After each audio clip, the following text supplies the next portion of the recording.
Imagine getting seriously sick thousands of years ago. There was no pharmacy, no hospital, no antibiotics, and no doctor waiting around the corner. If you developed a dangerous infection or suffered a serious injury, survival could depend on something as simple as having someone nearby who knew what to do. Yet ancient humans survived for hundreds of thousands of years. So how did they do it? The answer begins with something surprisingly simple: the human body itself.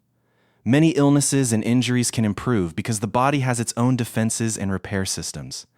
Ancient humans didn't understand germs, immune systems, or inflammation the way we do today, but their bodies were still capable of fighting infections and repairing damaged tissue. But the body wasn't working alone. Ancient humans lived in groups, and cooperation could be a powerful survival advantage. If someone became sick, injured, or too weak to hunt, other members of the group could help provide food, water, warmth, protection, and rest. For someone who couldn't take care of themselves, that support could be the difference between surviving and dying. Archaeology gives us some fascinating clues about this. Sometimes, ancient skeletons contain evidence of injuries that had healed. A healed bone means that the person survived long enough for the body to repair it. But there's an even bigger question. If that person couldn't hunt or move normally during recovery, who helped them survive? Imagine an injured human lying inside a cave. They can't travel. They can't hunt. They may struggle even to gather food or water. Around them, other members of the group bring food, provide water, maintain the fire, and stay nearby. Recovery could take days, weeks, or even longer. This suggests that survival wasn't always about being the strongest individual. It could also depend on the strength of the community. Some archaeological remains even suggest that certain people survived with serious long-term limitations. Older individuals and people with major injuries may have required assistance from others. This gives us an important insight into ancient human society. Caring for vulnerable members wasn't necessarily a modern invention. Cooperation may have been part of human survival for a very long time. And this cooperation created something incredibly valuable: knowledge. Ancient humans had no medical textbooks, but they could observe. They could remember. They could learn from experience. If something seemed to help, people could remember it. If something caused harm, they could avoid it. Older members of a group could pass useful information to younger generations through demonstration, stories, and repeated practice. Their environment also became part of their survival toolkit. They knew where to find water, where food was available, which places offered shelter, and which natural materials were useful. They interacted with plants, roots, leaves, bark, seeds, stones, and other materials every day. But did they actually use plants as medicine? The evidence suggests that humans have a very old relationship with useful plants, but proving exactly how ancient people used individual plants can be difficult. Archaeologists may find plant remains, grinding stones, or evidence that plants were processed. But one piece of evidence doesn't always reveal the entire story. Imagine an ancient person discovering that a particular plant seemed useful in a certain situation.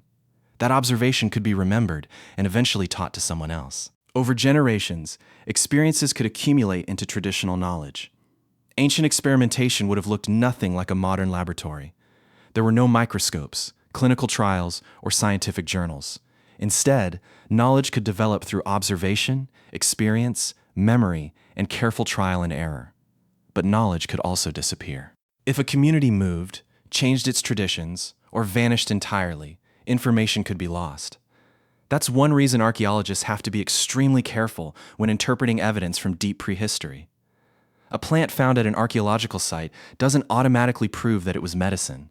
A grinding stone doesn't automatically prove that it was used to prepare a treatment. Researchers have to look at multiple pieces of evidence and ask what the evidence can actually support.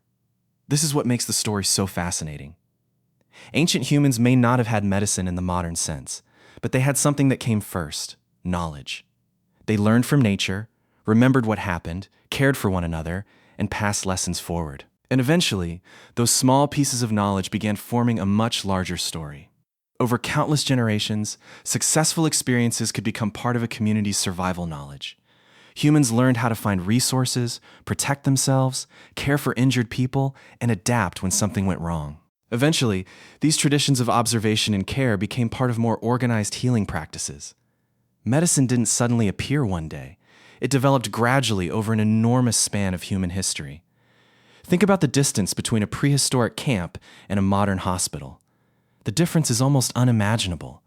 Yet the first steps began with incredibly basic questions. What helps? What hurts?